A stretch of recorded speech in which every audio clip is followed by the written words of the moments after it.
നമുക്കിപ്പം മോഹൻ വർഗീസ് ചേരുന്നുണ്ട്. Mohan Varghese, very good morning Mohan Varghese. ഒടുവിൽ 14ാമത്തെ ദിവസം അർദ്ധരാത്രിയിൽ നമ്മൾ തിരിച്ചടി നൽകിയിരിക്കുന്നു.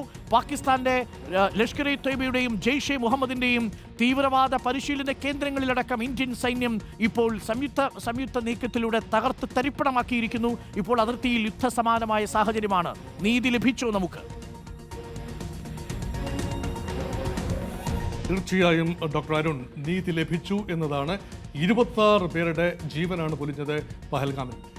ആ ജീവൻ പൊലിഞ്ഞ ആളുകളുടെ കുടുംബാംഗങ്ങൾക്ക് രാജ്യത്തിനാകമാനം നീതി ലഭിക്കുന്ന മാതൃകാപരവും അതിശക്തവുമായ ആക്രമണമാണ് പാകിസ്ഥാന്റെ 9 കേന്ദ്രങ്ങളിൽ നടന്നത്. കൃത്യമായി പറഞ്ഞാൽ 9 കേന്ദ്രങ്ങൾ വളരെ വ്യക്തമായ സിംബോളിക് ടാർഗറ്റ് തന്നെയാണ്. ഈ ആക്രമണത്തിനൊരു പ്രതീകാത്മക സ്വഭാവം കൂടി ഉണ്ടല്ലോ. ഭീകര കേന്ദ്രങ്ങൾ മാത്രം തിരഞ്ഞുപിടിച്ച് സൈനിക കേന്ദ്രങ്ങളെയും ജനവാസ കേന്ദ്രങ്ങളെയും പൂർണ്ണമായി ഒഴിവാക്കിക്കൊണ്ട് ഭീകരതയുടെ പ്രഭവ കേന്ദ്രങ്ങൾ മാത്രം തപ്പിയെടുത്തുകൊണ്ട് നടത്തിയ ആക്രമണമാണ്. നോക്കൂ, ഭീകരതയുടെ പ്രഭവ കേന്ദ്രത്തിൽ ഒന്ന് ബഹവൽപൂർ മേഖലയാണ്. അത് ജയ്ഷെ മുഹമ്മദിൻ്റെ കേന്ദ്രമാണ് എന്നോർക്കണം.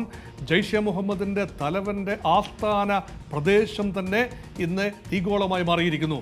അങ്ങനെ വരുമ്പോൾ ഈ ജയ്ഷെ മുഹമ്മദ് അല്ല ഈ ആക്രമണത്തിന് പിന്നിൽ പ്രവർത്തിച്ചെന്ന് തോന്നാമെങ്കിലും ലഷ്കർ ഇ തൊയ്ബയും ജയ്ഷെ മുഹമ്മദും ഹർക്കത്തുൽ മുജാഹിദീനും ഹിസ്ബുൾ മുജാഹിദീനും എല്ലാ ഭീകര ഗ്രൂപ്പുകളും ഏകോദര സഹോദരങ്ങളെ പോലെ തന്നെയാണ് ആൻറ്റി ഇന്ത്യ റെറ്ററിക്കിൽ പാകിസ്ഥാൻ സൈന്യം ISI ചേർന്ന് വളർത്തിയെടുത്ത സംവിധാനങ്ങളാണ്. അതുകൊണ്ട് ഇതല്ലെങ്കിൽ മറ്റൊരു രീതിയിൽ പറഞ്ഞാൽ ജയ്ഷെ മുഹമ്മദ് ഉൾപ്പെടെ ഇന്ത്യക്കെതിരെ ചരിത്രപരമായി തിരിഞ്ഞിട്ടുള്ള ഗ്രൂപ്പുകളാണ്. മാത്രമല്ല, നമ്മൾ വിട്ടുകൊടുത്ത 1999 നമ്മുടെ കാണ്ഡഹാറിൽ വിമാനറാഞ്ചൽ നാടകത്തിൻ്റെ സൂത്രധാരൻ, ആ സമയത്തെ വിട്ടുകൊടുക്കേണ്ടി വന്ന ജയ്ഷെ മുഹമ്മദിൻ്റെ തലവൻ മസൂദ് അസർ, അദ്ദേഹത്തിൻ്റെ കേന്ദ്രമാണ് തകർത്തിരിക്കുന്നത്. അതൊന്ന്. 2, മുറിഡ്ഖെ എന്ന് പറയുന്ന പ്രദേശം ലഷ്കർ ഹെഡ്ക്വാർട്ടേഴ്സാണ്. ലഷ്കർ ഹെഡ്ക്വാർട്ടേഴ്സ് ഇപ്പോൾ ഇന്ത്യ തിരയുന്ന ഏറ്റവും വലിയ ഭീകരൻ യഥാർത്ഥത്തിൽ ഹഫീസ് സയ്യിദാണ്. ഹഫീസ് സയ്യിദിൻ്റെ ആസ്ഥാനം തകർത്തിരിക്കുന്നു.